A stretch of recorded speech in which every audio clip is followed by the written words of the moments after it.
May 19th, 1836. A lone Comanche warrior rides up to Fort Parker, waving a white flag. Benjamin Parker steps out to talk, hoping for peace. Seconds later, 100 horsemen swarm him, lances piercing his chest as war cries split the air. Inside, his family watches in horror as the fort falls, scalps taken, bodies mutilated, Granny Parker pinned to the ground with a spear through her flesh. That day, the Comanche didn't just attack, they unleashed a nightmare that left settlers trembling for decades. And here's the kicker. At their peak, these 40,000 Plains lords owned over 100,000 horses, outnumbering the U.S. Army's cavalry 10-1 in some battles. Were they unstoppable raiders or just survivors fighting for their way of life? How did two other tribes, Iroquois and Apache, match this kind of terror? Stick around, because you're about to find out. Introduction. The ground shook under thundering hooves, war cries pierced the air, and entire settlements vanished overnight, leaving behind only whispers of terror. That's the legacy of the Comanche, Iroquois, and Apache, three Native American tribes that didn't merely survive history, but shaped it with raw power and unrelenting brutality. These weren't just ordinary groups struggling to get by in a harsh world. The Comanche swept across the plains with a ferocity that earned them the title Lords of the Plains, tearing through anything foolish enough to stand in their way. The Iroquois, bound by a confederacy so strong and fierce, struck their enemies like rattlesnakes, leaving rival tribes and settlers shattered in their wake. Meanwhile, the Apache turned the rugged deserts of the Southwest into their domain, ambushing foes with a speed and savagery that left even mighty empires stunned. We're not talking about simple warriors armed with bows and arrows here. These tribes built their fearsome reputations on foundations far deeper and more complex. Origins rooted in ancient migrations, military tactics that outmatched European armies, and a brand of cruelty that still echoes through time. The Comanche, for example, began as part of the Shoshone tribe in the Great Basin, only to explode onto the plains in the 1700s, after mastering the art of horsemanship. The Iroquois forged a powerful alliance around 1570 in what's now New York, dominating tribes like the Huron with calculated and ruthless precision. Then there were the Apache, scattered across a vast stretch from the Arkansas River to northern Mexico, thriving in terrain so unforgiving most couldn't even dream of crossing it, striking with guerrilla raids that vanished as quickly as they came. The goal here is straightforward. We're peeling back the layers of who these tribes were, how they waged war, and why their very names struck fear into the hearts of all who heard them. From the Comanche's horseback massacres under the eerie light of the Comanche moon, to the Iroquois forcing captives to sprint between rows of warriors wielding thorny clubs, and the Apache skinning their enemies alive just to prove a point. These are tales of power and horror woven into history. We'll explore the origins, the battles, and the defining moments that set them apart, like the Fort Parker Massacre of 1836 or the sprawling Beaver Wars of the 1600s. These three tribes didn't just make history. They etched it in blood and fire as the deadliest forces Native America ever produced. Comanche Lords of the Plains. Let's talk about the Comanche, the undisputed Lords of the Plains, a tribe so fierce their name alone sent shivers down spines across the American frontier. Their story begins way back in the 16th century, emerging from the Shoshone tribe in a rugged stretch of the western United States called the Great Basin. That's where they started, tucked away in the mountains, living a life tied to the land and the seasons. The name Comanche wasn't even their own invention. It came from their neighbors, the Ute, who called them Comancheria, a word that roughly translates to enemy, or one who always wants to fight me. And trust me, they lived up to that reputation. Their language tied them to the Uto-Aztecan family, a linguistic thread weaving through tribes across the western U.S., hinting at shared roots and a deep history long before anyone wrote it down. Now, what turned these mountain dwellers into the terror of the plains? Horses. Picture this. It's the 16th century, around 1519, and Spanish conquistador Hernán Cortés lands in North America with horses in tow. Those animals were a game changer, unlike anything the indigenous tribes had ever seen.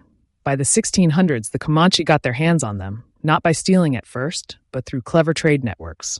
They swapped buffalo hides, captives, whatever they had, with tribes like the Pueblo or other plains groups who'd already gotten horses from the Spanish. By 1700, the Comanche weren't just horsemen, they were a force of nature. They left the rocky Great Basin behind, spilling out onto the wide open plains of eastern Colorado and western Kansas. Why? Buffalo. An estimated 30 million of those massive beasts roamed the plains back then, a walking goldmine of food, hides, and trade goods. Horses gave the Comanche the keys to that kingdom. Their way with horses wasn't just riding, it was an art form. They had this wild method for taming them that sounds straight out of a survival manual. They'd spot a wild horse, lasso it with a rope around its neck, and choke it until it passed out from exhaustion. Then, they'd lean in close, blow into its nostrils to bring it back, and start grooming it, pulling wild hairs from around its eyes. They'd slap on a headstall to control it, pair it up with a calm mare to build trust, and let the two bond. After a few days, the wild horse wouldn't stray far, shadowing the mare like a loyal pup. When it was time to break it in, they'd take it to deep water or a sandy creek. Smart move, since it cut down the horse's bucking and softened any falls.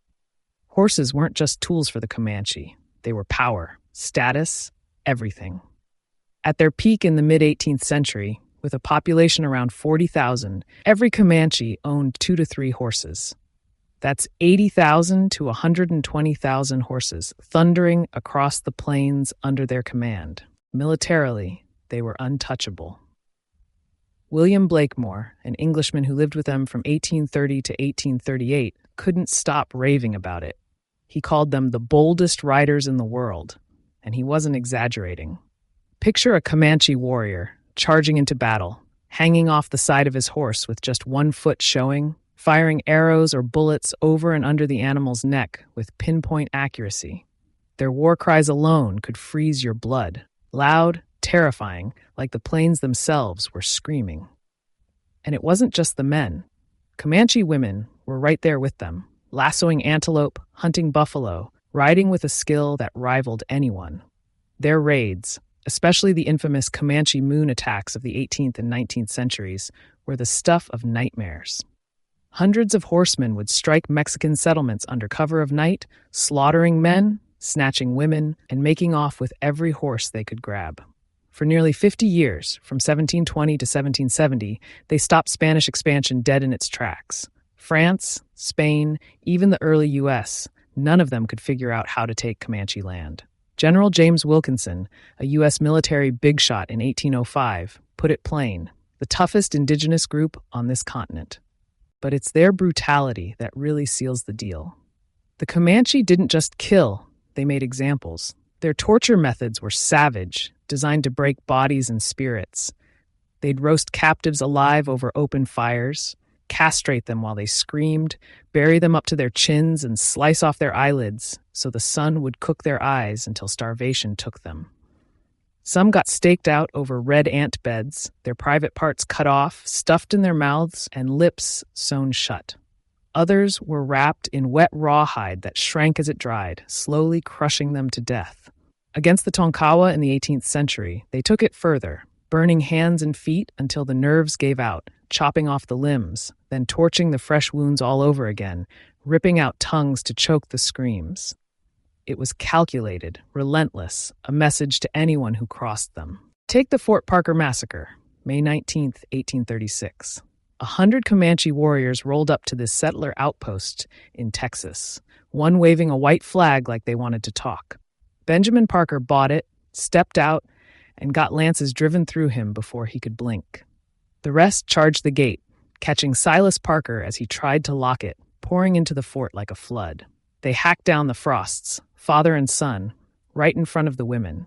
John Parker, they scalped him alive, mutilated him while he writhed.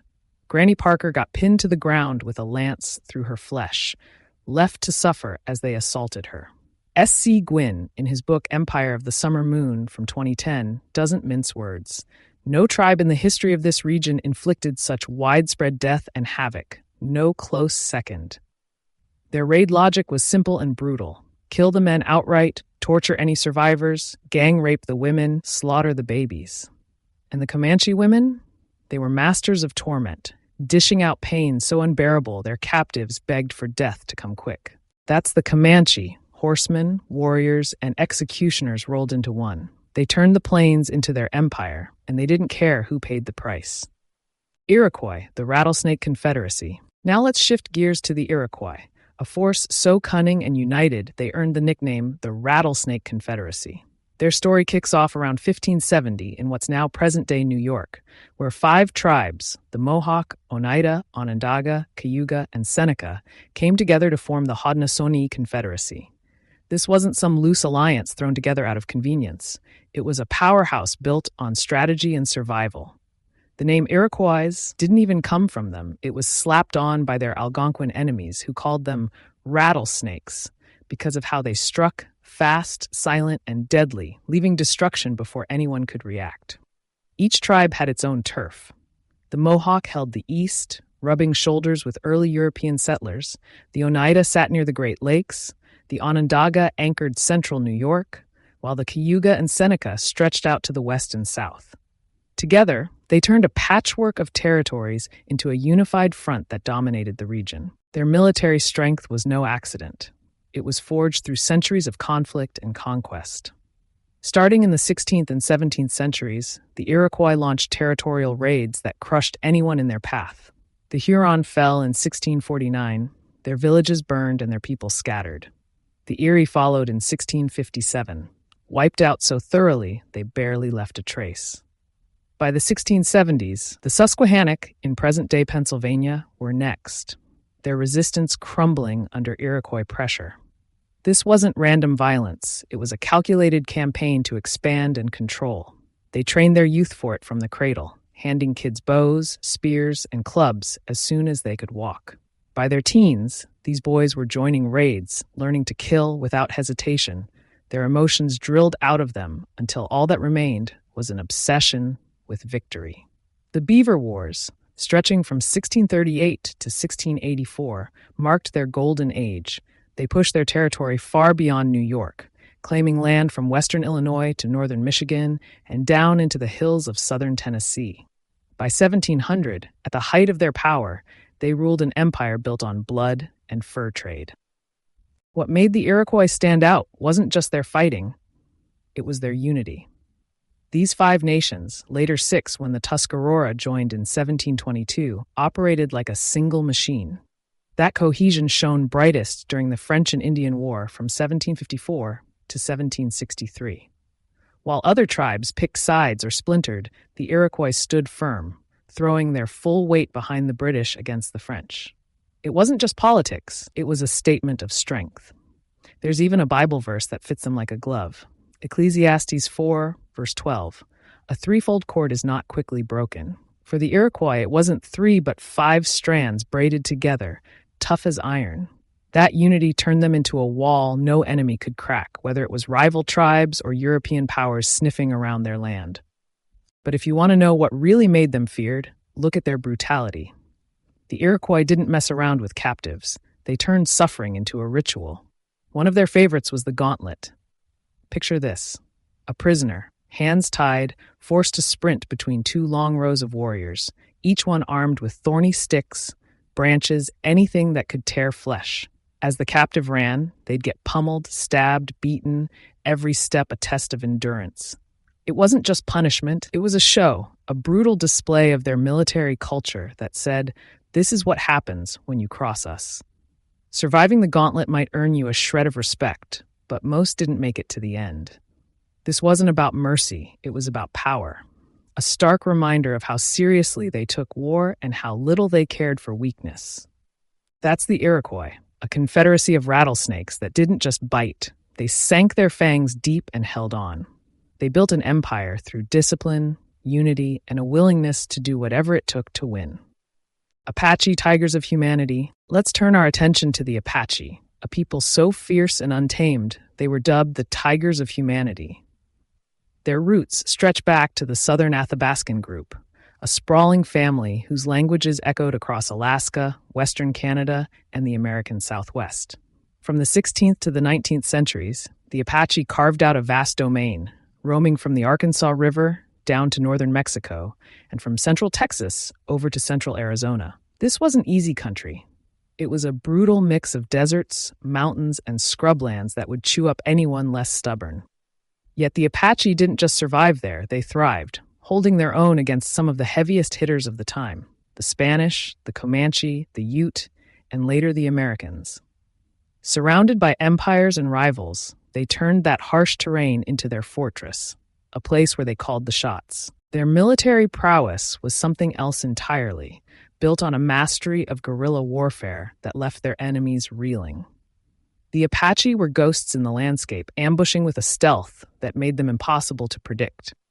They'd strike with bows and arrows in the early days, then rifles once they got their hands on them in the 17th century, hitting hard and vanishing before anyone could strike back. Horses came into the picture in the 1600s, courtesy of the Spanish, and the Apache wasted no time making them their own. They paired those horses with steel weapons, knives, and lances snatched from their foes and turned every raid into a lightning-fast nightmare. Their archers were unreal, able to loose 7 arrows into the air before the first one even touched the ground, a blur of death raining down on anyone in range. Mobility was their edge. They could cover 50 to 70 miles a day, either on horseback across rugged terrain or on foot outpacing cavalry in boots. General George Crook, who tangled with them in the 1870s, didn't hold back when he called them tigers of the human race. Agile, enduring, and downright fearsome, they were a force that refused to be pinned down. But it's their brutality that really sets them apart, a cold, merciless streak that didn't flinch at the worst imaginable acts.